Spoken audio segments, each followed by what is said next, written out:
Hey, Gary Neville, I'm a Jew and you're a wanker. I've just seen your video trying to blame the attack on a synagogue in Manchester on middle-aged white men and people putting up the Union Jack flag.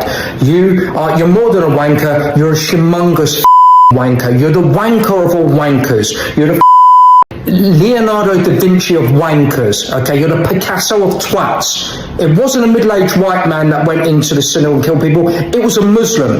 He didn't do it because of division. He did it because he believed in jihad. He murdered them because he's an Islamist, jihadist Muslim. If you're angry at division, speak to the Muslims who believe in that shit. It was a Muslim that came and killed him, not a middle-aged white guy. You're a wanker. Stop avoiding the truth. You want to talk about all unicorns and love, we all love each other.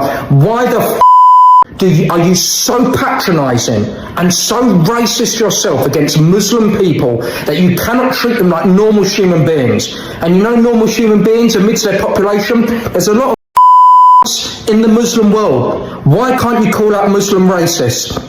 Why can you not call out the anti-Semitism that's rampant within the Muslim world? Why can you not call out the Islamism and jihadist culture that's going on there? That's division. If you want division, that's division. This guy who yelled Allahu Akbar and had a fake suicide bomb vest around him and his name was Jihad, didn't kill people because he's upset about fish and chip shops closing down and the lack of pubs, okay? He did it because he was a Muslim who believed in racist ideas that are encoded within Islamic scripture and Islamic culture. Not all Muslims, of course, but it is there. Muslims are just as capable of being racist and divisive as anyone else. And on this occasion, Gary Neville, you're an intellectual and moral coward because you do not have the intellectual guts to speak honestly or truthfully. Maybe you're just an ignoramus. There's probably a big pinch of that in there as well. But the man who stabbed Jews, who said Allahu Akbar, whose name was Jihad, did that for Islamic reasons. Not because he liked the Union Jack flag or because he liked drinking Stella and going, oi, oi, let's have it. You're a twat and a coward. In this viral video, Gary Neville is brutally humiliated by an Oscar-nominated writer who blasts him for blaming the Manchester synagogue attack on middle-aged white men and the Union Jack. The writer accuses Neville of being a moral coward, too afraid to call out Islamist extremism, and mocks him with sharp insults, calling him the Picasso of wankers. The fiery response turned Neville into a lightning rod for controversy, sparking debate over whether his remarks were genuine empathy or a way to dodge the real issue behind the attack. So I've just left my house and walking into the office, waking up obviously, seeing the news last night and the news this morning dominated by the horrific attacks within the Jewish community just about a mile from here.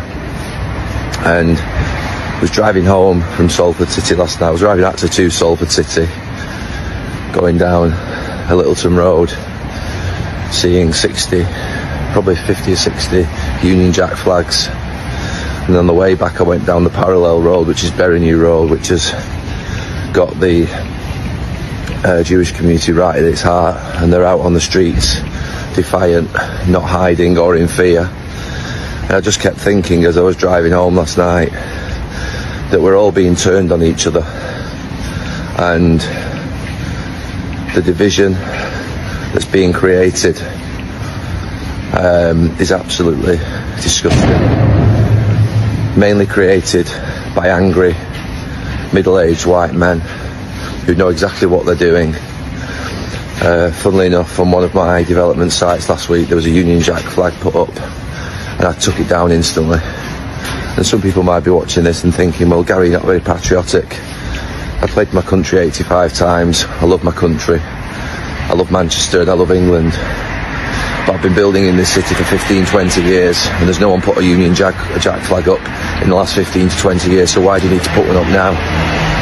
Because quite clearly it's sending a message to everybody that there is something you don't like. The Union Jack flag being used in a negative fashion is not right. And I'm a proud supporter of England, of Great Britain, of our country, and we're championing it anywhere in the world as being one of the greatest places to live. But I think we need to check ourselves. We need to check ourselves and sort of start to think about bring ourselves back to a neutral point, because we're being pulled right and left, and we don't need to be pulled right and left at all.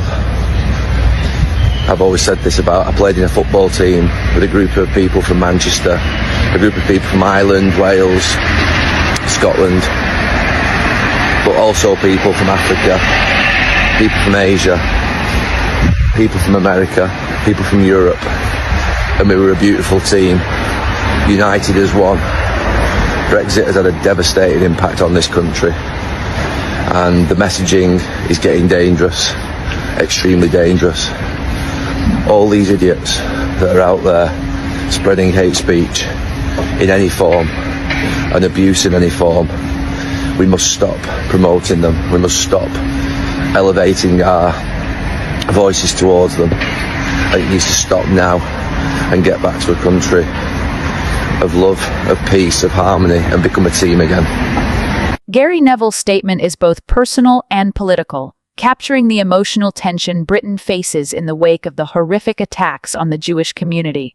Speaking as someone who has lived, worked, and played for England, Neville insists that he loves his country and its people, but feels alarmed by how symbols like the Union Jack are now being used to divide rather than unite. He describes seeing streets lined with flags and interprets this not as patriotism, but as a deliberate signal of exclusion toward minorities, especially in a moment of grief and fear. Neville argues that the rise in division is not accidental.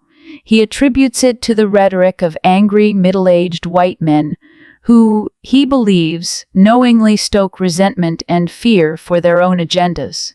He contrasts this with his own experience as a footballer, highlighting how players from Manchester, Ireland, Scotland, Wales, Africa, Asia, America, and Europe came together as one team.